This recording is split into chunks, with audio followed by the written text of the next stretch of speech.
right, so the first thing is let's be on the same page. If you head over to the course resources, you'll find a link under this lesson. And if you paste that link into your browser, you'll be able to access this Introduction to JSX sandbox. Now, when you're here, if you want to save your work that you do here, then go ahead and fork it and log in with GitHub.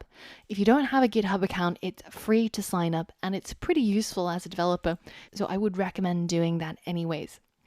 Now, once you've done that, the next step is to head over here inside Explorer so that you can see the public and the source folders. Notice how inside here we've already got 3 files, a blank index.js, a index.html, and a blank style.css. So this should be pretty familiar to you by now. And if you look at the files, the only one that has code in it is the index.html. So this is our entry point. Here, all that we've created is just a really simple HTML backbone with a head section that links to the styles.css file and a body section with a single div that has an ID of root. Now, you're going to see this in pretty much any React app. And by convention, we always create a div HTML element that has an ID of root. And this is basically the root of your React application. So everything that we create using React is going to be inserted inside this div. Now, at the very bottom, just before our body ends, we've got a script that links to our index.js JavaScript file. And notice how at the moment, our website doesn't really do anything yet. And if you go ahead and open it up inside a new window, then you'll be able to see your website in all of its glory or not. The only thing that we've actually modified is the title, which says React App. So I want you to go ahead and update that title to say JSX, which is going to be the topic of today's lesson. And once we refresh, we'll see it updated over here. I recommend collapsing this browser part because we're going to be using this tab instead. And we're going to give ourselves a little bit more extra space for coding by reducing the size of some of these left and right hand panes. And the code that we're going to be writing is not within the index.html. We're not going to touch this HTML file ever again, in fact.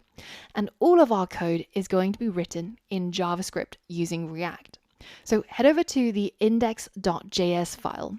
And the very first thing we're going to do is we're going to require the React and the React DOM modules. So normally when we've been working with Node, as you've seen in the previous lessons, we've always had to manually use the hyperterminal to install these dependencies. But in Code Sandbox, it is as simple as simply searching for a dependency and then just clicking on it for it to install into your project. Once we've installed our dependencies, that's not enough. We also have to require it inside the files that we need to use it in, right? So let's go ahead and require these 2 dependencies. The first one, I'm going to create a variable called React, and this is going to be set equal to require, and we're simply going to specify that React module right here that's been installed as the module that we're going to require, and we're going to bind it to this React keyword. Now, in addition, I'm also going to do the same with our React DOM. So require React-DOM, all lowercase. And now we're able to actually use these 2 packages.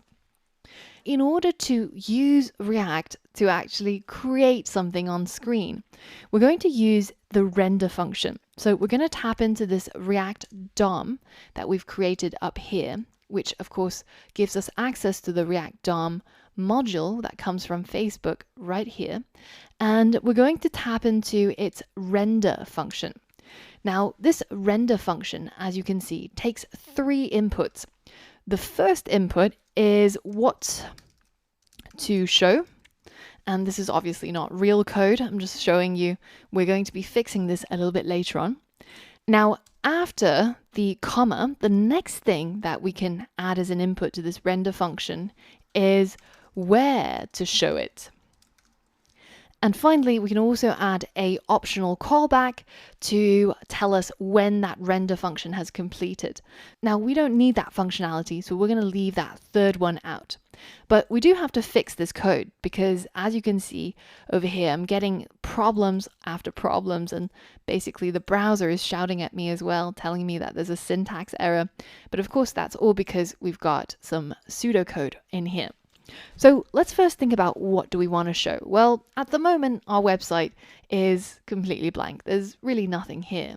So how about starting out with a simple H1 that just says the prerequisite hello world. Now the next thing is to specify where to show it. So the location is going to be a particular HTML element that we're going to target inside our index.html. And if you've guessed this particular div as that target, then you would have guessed right. So let's go ahead and grab a reference to this div with the ID of root. And can you remember how to do that? I know it's been a while since we've been writing plain old vanilla JavaScript, but see if you can remember how to get access to that particular element using JavaScript. All right, remember we have to tap into the DOM using that document keyword, and then we use the method getElementById, and then inside a set of parentheses we get to specify a element ID, which of course is root. So let's go ahead and put that in there as a string. And now if we take a look at our preview or at our website over here, you can see we've now injected HTML into our website, even though we have not touched our HTML file at all. And so already you've written a line of React code right here. We've used the React DOM module's render method in order to display a H1 inside that root div. And the really remarkable thing right here is that if you think about it, we're inside a JavaScript file and we're able to write plain HTML without any sort of fancy angle brackets or, for example, the EJS brackets or anything to denote that this is somehow not JavaScript. So what exactly is this magic? Well, this is what JSX does. React works by creating these JSX files. So files where we've got HTML right in the body of a JavaScript file. And what happens behind the scenes is that our HTML is picked up by a compiler and it gets converted or compiled down to actual JavaScript. And the compiler comes from including this React module right here. So you can see that if I go ahead and comment this out, then we're going to be getting some major problems right here. React is not defined and we no longer get our H1 being rendered. So inside the React module, there is something called Babel. And Babel, as they tell you, is a JavaScript compiler. So it's able to take next generation JavaScript like ES6, 7, 8 and compile it down to a version of JavaScript that every browser can understand. And this includes compiling JSX down to plain old JavaScript.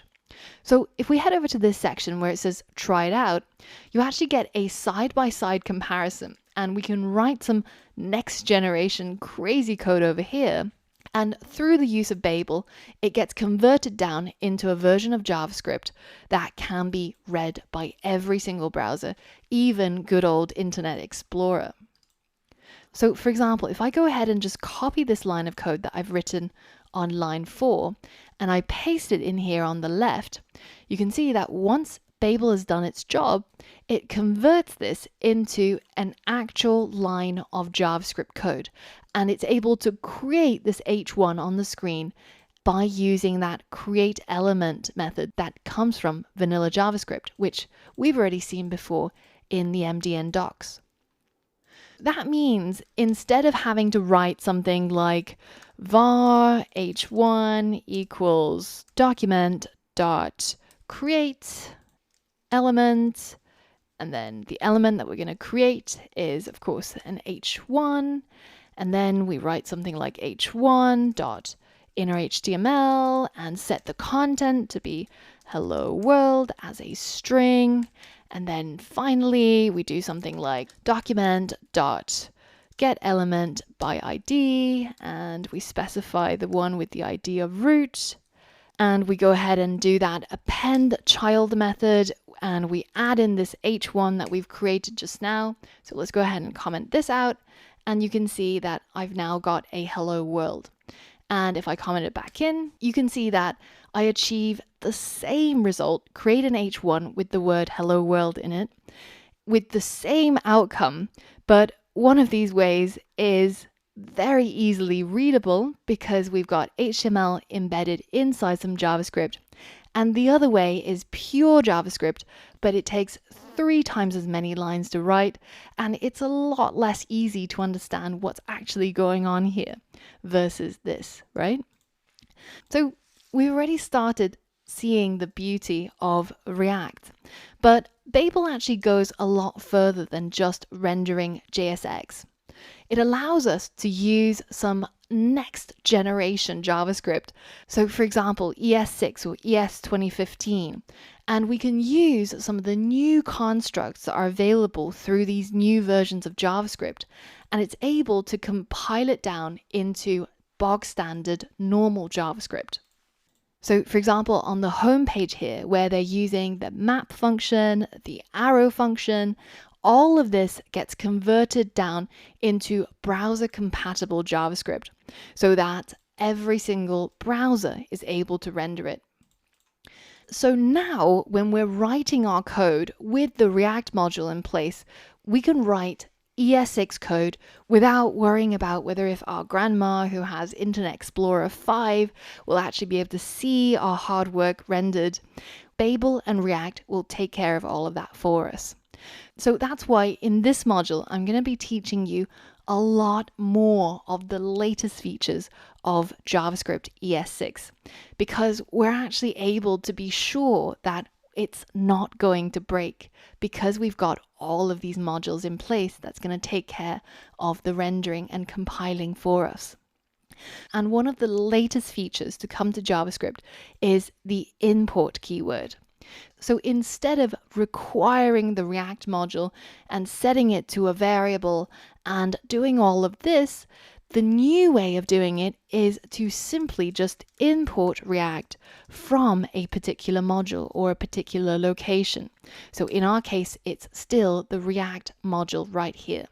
We can do the same thing for our React DOM. So import React DOM from React DOM. By using import and the export keywords, we're able to modularize these dependencies far better. We end up with code that's better organized. And if you look through the curriculum now, inside this React module, there's a dedicated JavaScript ES6 lesson on this topic. So I recommend continuing the lessons in the order that they're created in the curriculum. But if you just can't wait to learn more about this ES6 feature, importing and exporting, then feel free to jump over there and head back over here once you're done. So now that we've used the React DOM render method to render this piece of HTML into our root div, what if you had tried to add another HTML element, like this is a paragraph? Well, your code would crash and you would have a lot of problems. So what's the problem here? Well, the reason is that when we use this render method, it can only take a single HTML element. That means if you have 2 HTML elements back to back, then this is not going to work. It's not going to be accepted. But we know that there's a really easy way of turning these 2 HTML elements into one. pause for a moment and have a think if you know how you might be able to do this. Well, the solution's actually really simple. All we need to do is just simply to embed these two HTML elements inside a single div element. So if I go ahead and move this closing div bracket to the end of that closing paragraph bracket, you can see that now, again, we have one single HTML element, right? And anything that goes inside a div still counts as a single HTML element. So now we're able to render our H1 and our paragraph, as well as many elements as we want to cram in here, because we've now wrapped it inside a single div. That's how easy it is to start using React to create our web pages, to inject HTML inside JavaScript code, and for it to be as easily readable as any other HTML file. In the next lesson, I've got a challenge for you. Head over there and see if you can complete this challenge using what you've learned from this lesson. So for all of that and more, I'll see you there.